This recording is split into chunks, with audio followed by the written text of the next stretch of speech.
নবরাত্রির ষষ্ঠ দিনে পূজিত হন দেবী কাত্যায়নী। তিনি মা দুর্গার এক ভয়ঙ্কর এবং শক্তিশালী রূপ।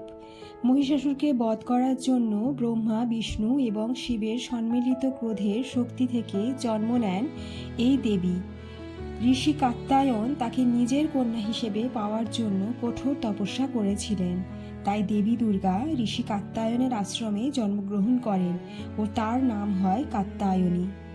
দুই হাতে তিনি ধারণ করেন তলোয়ার, পদ্ম এবং বাকি দুই হাত অভয় এবং বরদা মুদ্রায় থাকে, যা তার ভক্তদের নির্ভয়তা ও বরদানের প্রতীক। তার সিংহ বাহন প্রতীক সাহস ও শক্তির।